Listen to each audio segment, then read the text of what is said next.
So guys, आज की हमारी जर्नी होने वाली है नोएडा टू इलाहाबाद।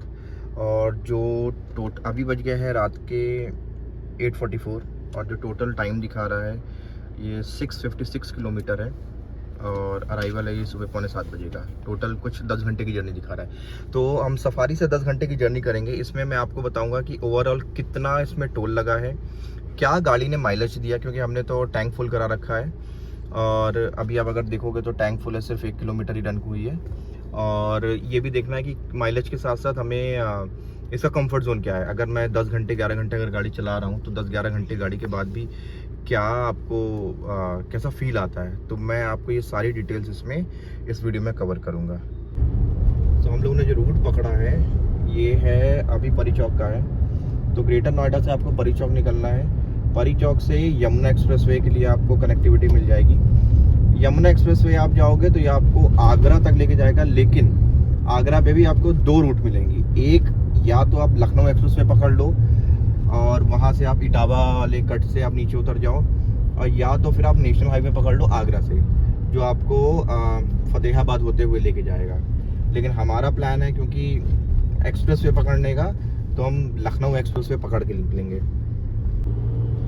तो गाइस, परी चौक के बाद ये परी चौक चौराहे से ही अगर आप सीधे देखोगे तो ये बोर्ड दिखेगा, ये आएगा आपका यमुना एक्सप्रेसवे। तो यहाँ से आपको क्लियरिटी मिल जाएगी कि परी चौक से अगर आप ग्रेटर नोएडा से आ रहे हो तो परी चौक से राइट ले लेना। राइट लेते ही आपको ये यमुना एक्सप्रेसवे का बोर्ड मिल जाएगा।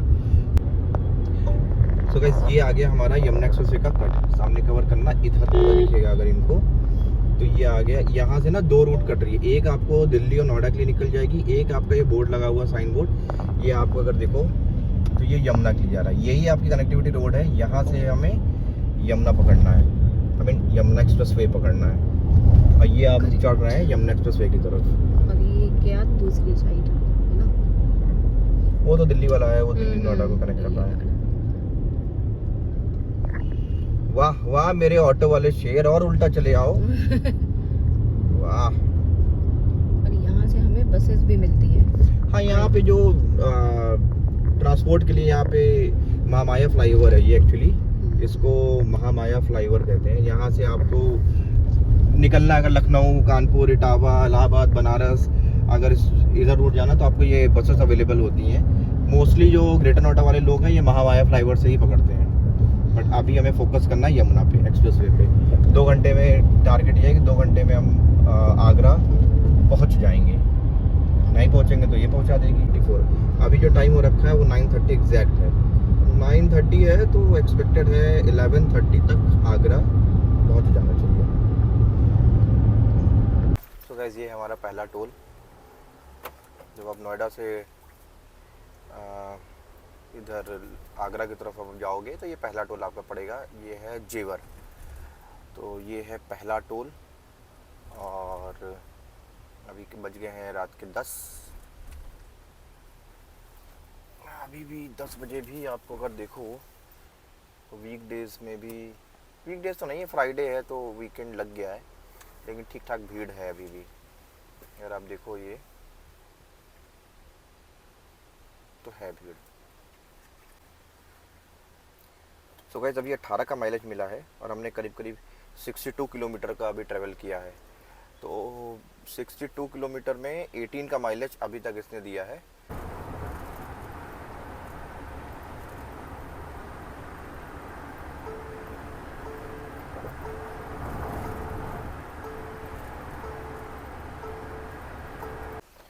सो गाइस, हमें दूसरे टोल पे, ये टोल है मथुरा का टोल। अभी इस पे कितना है, इस पे 2 व्हीलर्स का है 90 है, 90 रुपीज़ का ये टोल है आई गेस। खोल दो भाई, खुल गया, खुल जा सिम सिम। तो मथुरा क्रॉस कर लिया है। टाइम हो गए हैं 10:30। माइलेज आया है कुछ 18.3। लगता है ये 18 के आसपास ही जाएगा क्या। और अब यहाँ से अगला टोल होगा आगरा के पहले। अब आगरा के पहले एक और टोल पड़ेगा, वो होगा एक्सप्रेसवे का तीसरा और आखिरी टोल। चलो गाइस, एक स्टे ले लेते हैं क्योंकि भूख पेट पूजा भी है ज़रूरी।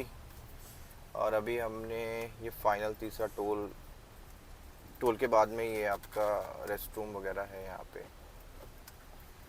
क्राउड तो काफी है, बसेस भी काफी क्या है। है, चाय मिल जाए तो मज़ा आ जाए यार।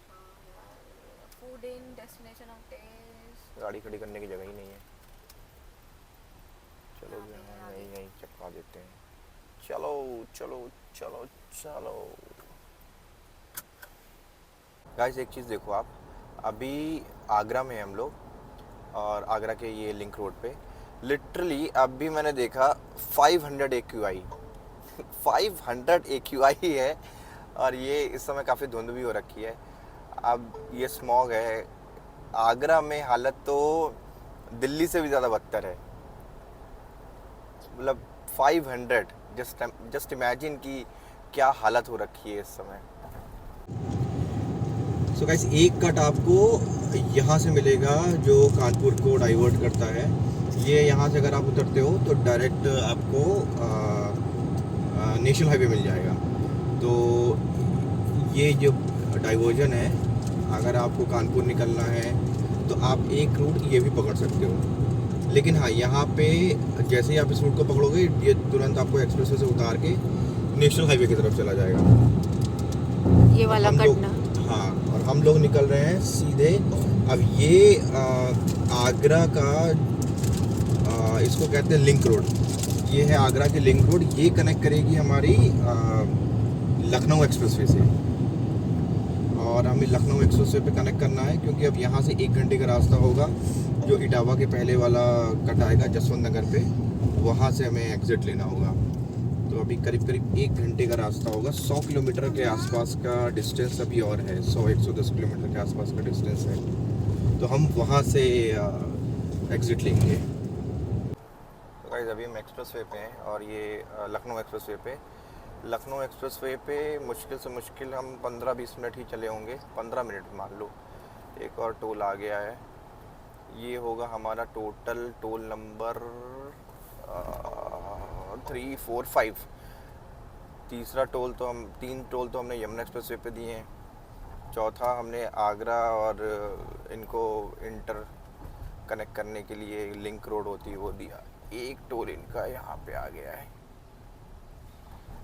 हाँ, टोल पे टोल, टोल पे टोल, टोल पे टोल। इसमें भी लाइन लगी हुई है, तो देखते हैं कितना टाइम लग जाता है यहाँ पे।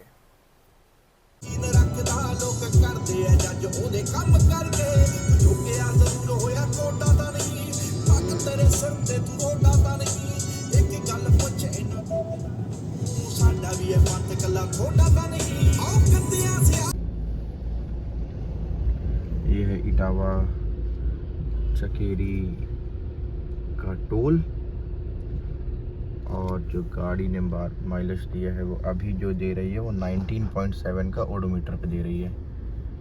19.7। और टोटल जो डिस्टेंस अभी तक हम लोगों ने कवर कर लिया है वो है 435 का ट्रैवल अभी हमने कंप्लीट किया है। और अभी तक का माइलेज काफ़ी अच्छा रहा है, नो डाउट।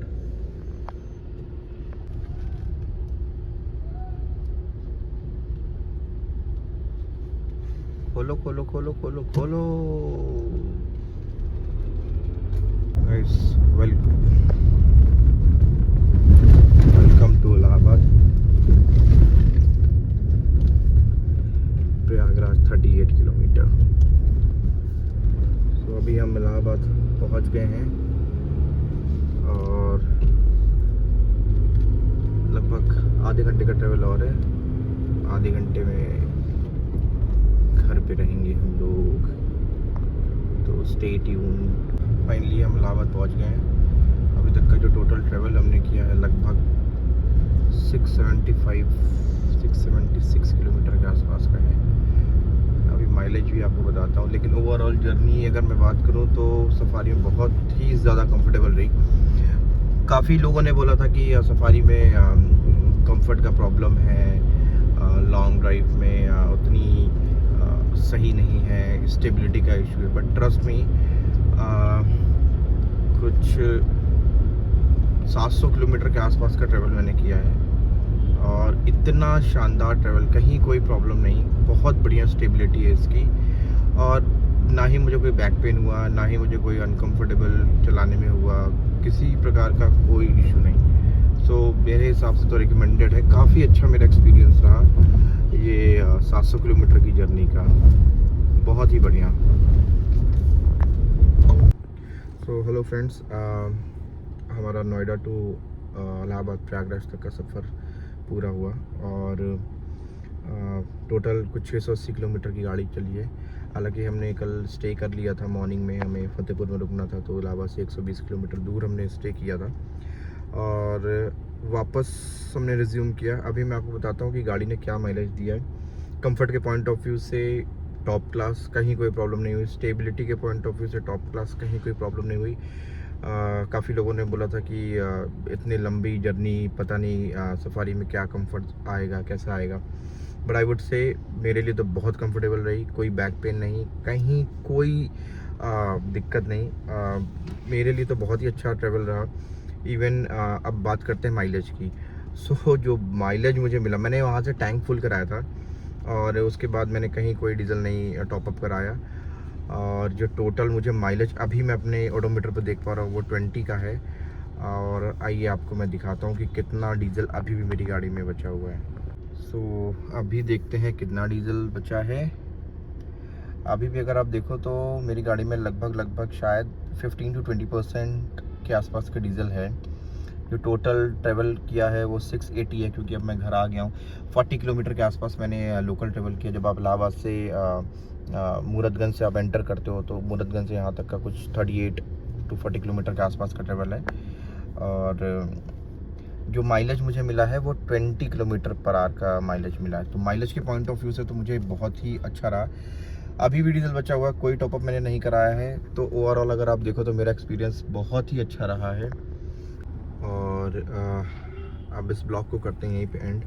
तो माइलेज के पॉइंट ऑफ व्यू से 20 I was not expecting this to be very honest, but बहुत अच्छा माइलेज मिला और डीजल भी बचा हुआ है और स्टेबिलिटी भी है। तो ओवरऑल मेरा एक्सपीरियंस बहुत ही अच्छा रहा। तो थैंक यू।